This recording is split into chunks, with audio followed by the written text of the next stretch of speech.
Good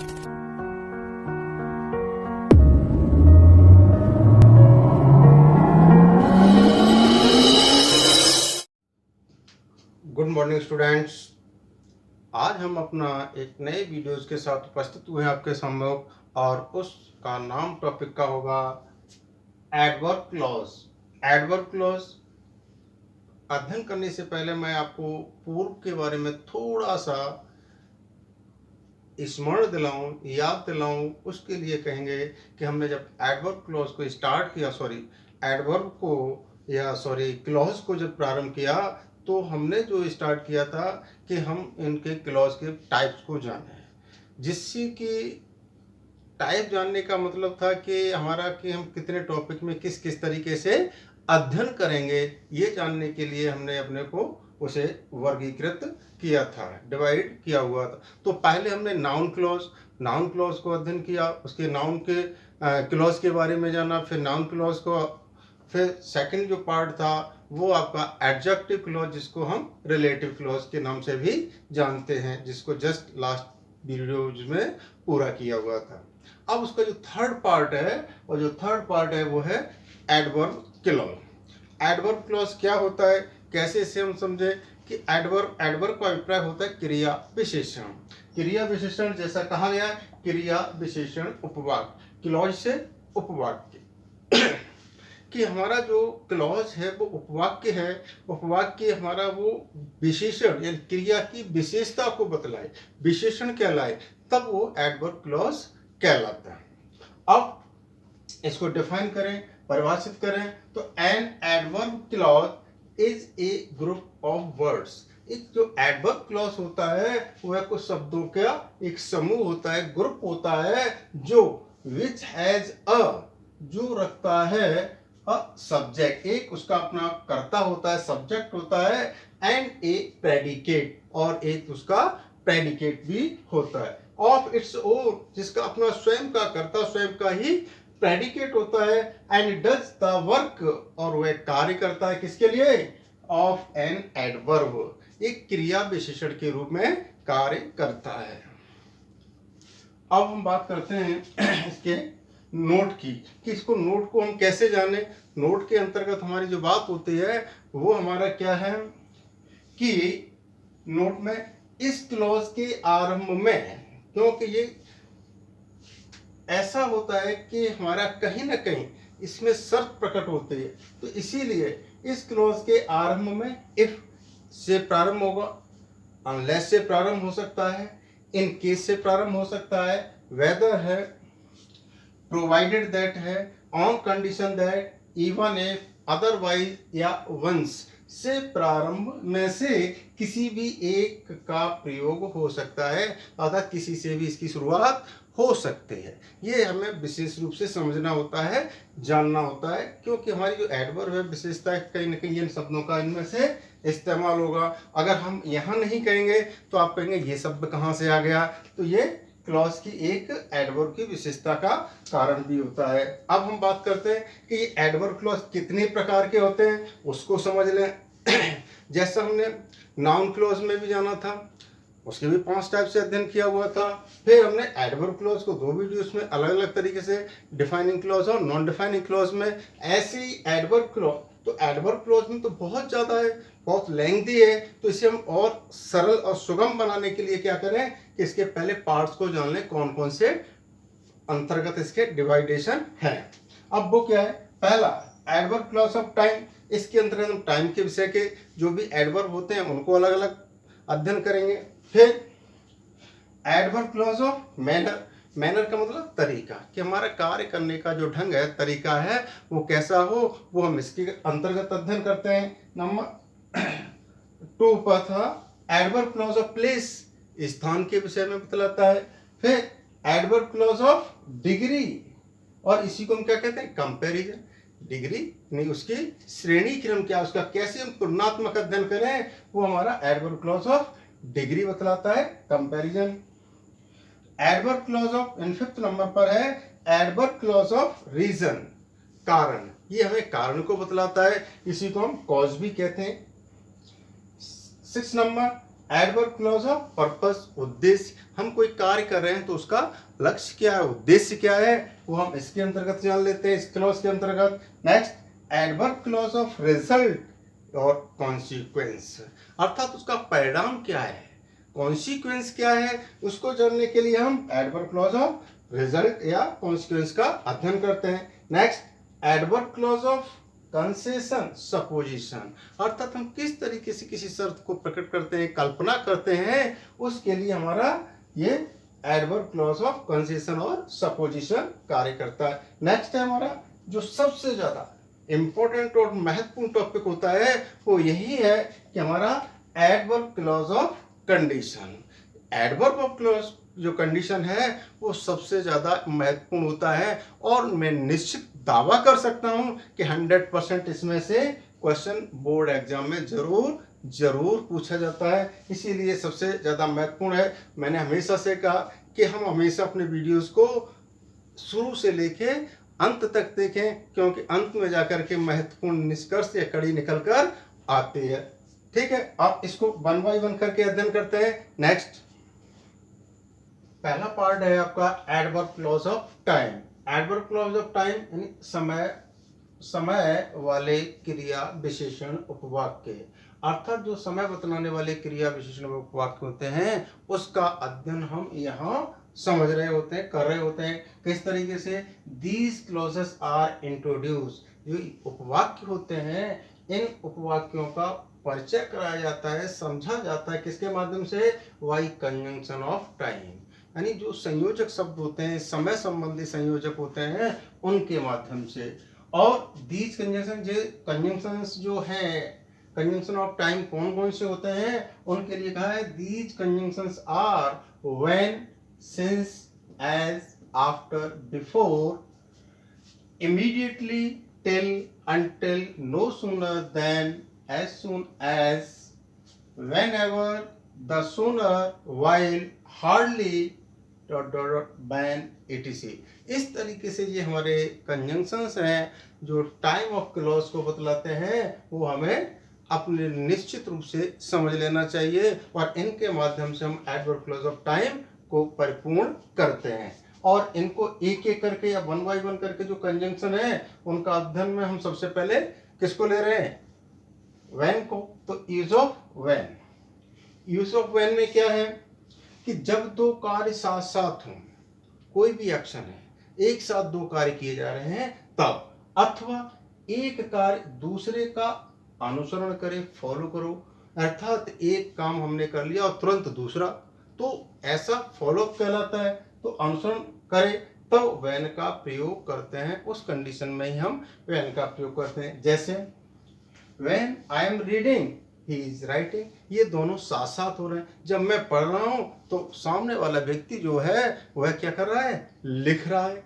दूसरा follow में when we heat the ice, जब हम बर्फ को क्या करते हैं, गर्म करते हैं, हीट देते हैं, तो क्या होता है, इट मेल्ट्स, वह बर्फ पिघल जाती है, उसका एक के बाद दूसरे का कार्य हो जाता है। ठीक है। और नेक्स्ट हमारा जो था use of since. Use of since में हमारा क्या है, यूज ऑफ सिंस, सिंस का प्रयोग परफेक्ट टेंस के बाद वाले क्लॉज से पूर्व किया जाता है, अर्थात जो परफेक्ट टेंस है उसके बाद को जो क्लॉज आएगा उसमें ही हम सिंस का प्रयोग करेंगे। एग्जाम्पल में देखते हैं, आई हैवंट प्लेड क्रिकेट, ये परफेक्ट का वाक्य हो गया ना, आई हैव प्लेड क्रिकेट अर्थात प्रेजेंट परफेक्ट है। अब लग गया सिंस, जिसके लिए हमने अध्ययन सीखा, सिंस आई लेफ्ट कॉलेज, जब से मैंने कॉलेज छोड़ा। तो यहाँ सिंस का अर्थ क्या है, जब, जो व्हेन का अर्थ था जब, ठीक है ना, जब से मैंने कॉलेज छोड़ा उस समय से मैंने क्रिकेट को नहीं खेला। नेक्स्ट हमारा कंजंक्शन क्या है, यूज ऑफ एज।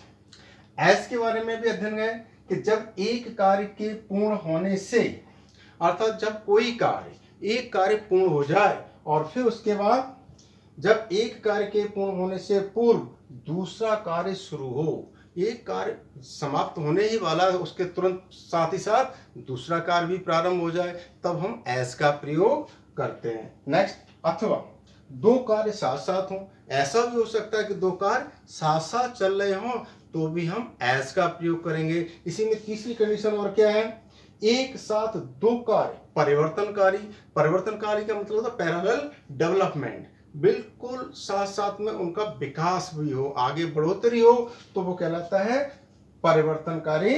ठीक है, पैरेलल डेवलपमेंट कार्य हो तो एज का प्रयोग करते हैं, एज का प्रयोग करते हैं। अब हम इसकी एग्जाम्पल की बात करेंगे, तो एग्जाम्पल अभी ऊपर लिखते हैं।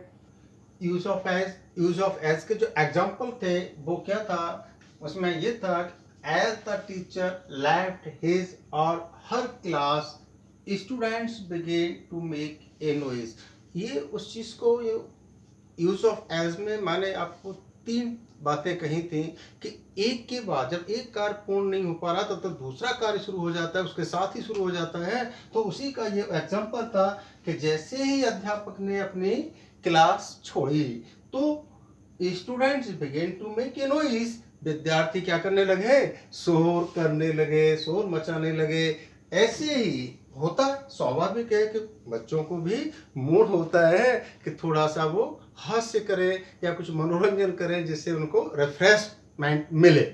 और यही वजह होती है कि बच्चे लोग थोड़ी सी जरूर कुछ न कुछ शरारत करते हैं। अब हम दूसरे एग्जाम्पल की बात कर रहे हैं कि जो एक के साथ दूसरा कार्य साथ साथ चल रहा है। He was writing as he was listening। जैसे कोई एक विद्यार्थी है, जब वह लिख रहा है तो दूसरा क्या कर रहा है, उसके सुन रहा है, अपना कार्य सुन रहा है, सुनने का कार्य कोई बोल रहा है तो उस बातों को कर रहा है। अब ये दो कार्य साथ साथ हो गए तो तीसरा स्टेप जो था वो पैरेलल डेवलपमेंट वाला कार्य था, अर्थात परिवर्तनकारी विकासशील कार्य था। एज द सनसेट, जैसे ही सूर्य अस्त होता है, as the sunset the darkness appeared, जैसे ही सूर्य अस्त हुआ तो क्या हुआ, अंधेरा छा गया, गहरा गया, अपीयर्ड प्रकट हो गया। तो इस तरीके से हमारा एज के एग्जाम्पल कंप्लीट हुए। नेक्स्ट हम अध्ययन कर रहे हैं use of after. Use of after में क्या है कि प्राय आफ्टर के बाद परफेक्ट टेंस का प्रयोग होता है, अर्थात हम परफेक्ट टेंस का ही प्रयोग करते हैं। जैसे एग्जाम्पल में क्या है, he went to play after he went to play after he had completed his work। वह कब खेलने गया, जब उसने अपना कार्य पूर्ण कर लिया था। कार्य कंप्लीट नहीं हुआ वो खेलने नहीं गया। तो ये चीज हमने इस एग्जाम्पल से सीखी। नेक्स्ट इसी का ही एग्जाम्पल ऐसा भी हो सकता है, इसी एग्जाम्पल को दूसरे तरीके से भी लिखा जा सकता है, बोला जा सकता है, और उस समय क्या होता है, विद्यार्थी कंफ्यूज होते हैं। मैं कई बार कहता हूं कि एग्जामिनर होता है वो कहीं ना कहीं घुमा फिरा के क्वेश्चन वही होता है मगर पूछता है, जब घुमा फिरा के विद्यार्थी कंफ्यूज हो जाता है। वही एग्जाम्पल मैंने यहाँ पर आपको दर्शाया है कि after he had completed his work, यही सेंटेंस तो था जो इधर लिखा था, वो आगे कर दिया आफ्टर वाला वाक्य, फिर कॉमा लिया, ही वेंट टू प्ले, जब उसने अपना कार्य पूरा कर लिया तो वह खेलने चला गया। Next use of before. Use of before के अध्ययन के लिए हम तीन बातें हैं, जैसे हमने एज के लिए अलग अलग एग्जाम्पल को लिया था, ठीक वैसा ही इसके अंतर्गत भी है कि बिफोर के बाद प्रेजेंट टेंस होने पर अगर बिफोर का प्रयोग हो रहा है और उसके बाद प्रेजेंट टेंस आता है तो उसका जो अर्थ होगा वो फ्यूचर टेंस को संकेत करेगा, फ्यूचर का अर्थ देता है। जैसे एग्जांपल में he will inform the court, वह अदालत को सूचित करेगा, ठीक है ना। He will inform the court before he leaves the city, जैसे वह शहर छोड़ता है, लीव्स छोड़ता है। मगर हमने क्या बोला है आपको कि प्रेजेंट टेंस होने पर फ्यूचर का अर्थ देगा, अर्थात छोड़ता है का मतलब जैसे ही वह नगर छोड़ेगा, शहर को छोड़ेगा तो अदालत को सूचित करेगा। क्लियर। अब इसी का सेकंड पॉइंट क्या है, बिफोर के बाद परफेक्ट टेंस का प्रयोग होने के पूर्ण, अर्थात बिफोर के क्या है, बिफोर के बाद परफेक्ट टेंस का प्रयोग कार्य का पूर्ण होने का संकेत देता है। क्या कहता है कि वो कार्य कंप्लीट हो चुका है, उसके आगे कुछ और शेष नहीं है। तो एग्जांपल में क्या है, you can't go home, you can't go home, आप घर नहीं जा सकते, before you have completed your work, जब तक आपने अपना कार्य पूरा नहीं किया तब तक आप घर नहीं जा सकते। तो ये कार्य कौन के लिए संकेत दिया। नेक्स्ट कहा थर्ड पॉइंट इसी का कि बिफोर के बाद आईएनजी फॉर्म, बिफोर के बाद आईएनजी फॉर्म का भी प्रयोग हो सकता है। जैसे कि एग्जांपल में submit your work, submit your work before leaving the class, class छोड़ने से पूर्व आप अपने कार्य को समर्पित कर दो, सबमिट कर दो। Next use of while, use of while जब दो कार्य साथ साथ हो रहे हो, एक साथ दो कार्य पैरेलल चल रहे हो तो क्या है दो, तो वाइल का प्रयोग करते हैं। एग्जांपल में वाइल आई वाज स्टडी, जब मैं अध्ययन कर रहा हूं तो वह क्या कर रहा है, ही वाज स्लीपिंग, वह आराम से सो रहा है। तो यहाँ पर वाइल ने शो कर दिया, दर्शा दिया कि निश्चित रूप से कि दो कार्य साथ साथ चल रहे हैं। इस तरीके से हमने अध्ययन किया। नेक्स्ट और भी आगे हैं, उनको भी एक एक करके अध्ययन कर रहे हैं। Use of as soon as अथवा इमीडिएटली, इसके प्रयोग के लिए हम क्या करते हैं कि जब कोई दो कार्य या घटना, कोई भी एक्शन यानी कोई भी कार्य या कोई हैपनिंग घटना है, क्या हो एक के बाद दूसरी घटित हो, एक कार्य समाप्त नहीं हो पाए तो दूसरा स्टार्ट हो जाए, या एक घटना पूरी नहीं हो दूसरी हो जाए, तो क्या है एक के बाद दूसरी घटित हो तो एज सून एज का प्रयोग करते हैं। साथ ही अथवा इमीडिएटली का भी प्रयोग किया जा सकता है या कर सकते हैं। जैसे एग्जांपल में as soon as the sun sets father came to home, जैसे ही सूर्य अस्त होता है तो पिताजी क्या है घर आ गए, फादर केम टू होम, तो एज सून एज का प्रयोग कर दिया। नेक्स्ट इसी को इमीडिएटली में भी किया जा सकता था। Tell me immediately, tell me immediately, मुझे अतिशीघ्र बताओ। व्हाट यू हैव डन, जो कुछ भी आपने किया है उसके विषय में मुझे तत्काल बतला दो। Next use of till until, till until में क्या है एक स्थिति या दशा जो एक निश्चित समय तक, एक निश्चित समय तक दर्शाती हो तो एज सून एज का प्रयोग करते हैं।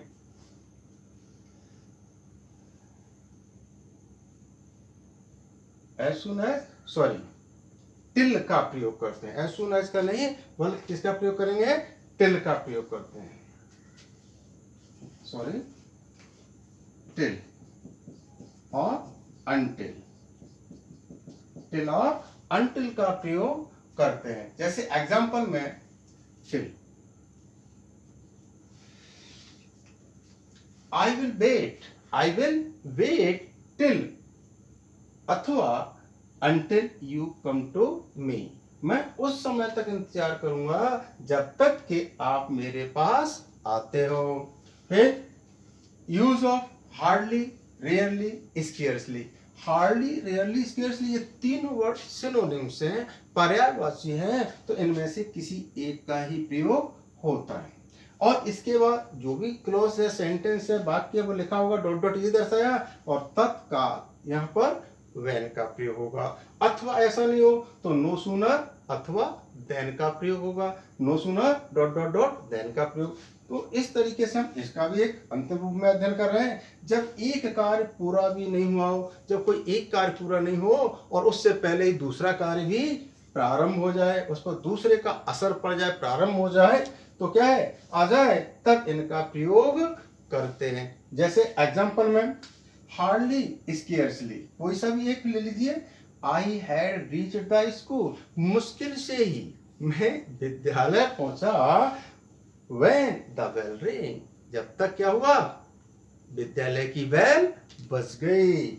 और इसी तरीके से दूसरा नो सूनर, हार्डली, रियल के स्थान पर, स्केल्स के स्थान पर क्या किया, नो सूनर का प्रयोग किया। No sooner I had reach the school, मैं मुश्किल से यानी मुझे पहुंचने में ज्यादा देरी नहीं हुई, वैसे ही देन द बेल रिंग, वैसे ही क्या हुआ तुरंत तत्काल बेल बज गई। तो हमने इस तरीके से किसका काम किया कि एडवर्ब क्लॉज, और एडवर्ब क्लॉज में क्लॉज ऑफ टाइम जो था हमने उसको एक एक करके अध्ययन किया। जो भी हमारे एडवर्ब थे क्लॉज ऑफ टाइम को बतलाने के लिए, उन सबको हमने कंजंक्शंस का एक एक करके अध्ययन किया। अब नेक्स्ट क्लॉज में हम लेंगे, जो भी उसका क्रम में आएगा हम उसका अध्ययन करेंगे। जैसे एडवर्ब क्लॉज ऑफ टाइम था ये, तो प्लेस का है, कंसेशन का है, कंडीशन का है, कोई सा भी है, हम उसको एक एक करके सभी का विधिवत अध्ययन करेंगे। और इसी के साथ आज हम यहाँ विराम लेते हैं। अंत में मैं आपसे फिर कहूँगा कि हर वीडियोस को आप शुरू से लेके अंत तक अवश्य देखें, सब्सक्राइब करें और अपने साथियों को ज़्यादा से ज़्यादा शेयर करें। आपके लिए बहुत बहुत धन्यवाद।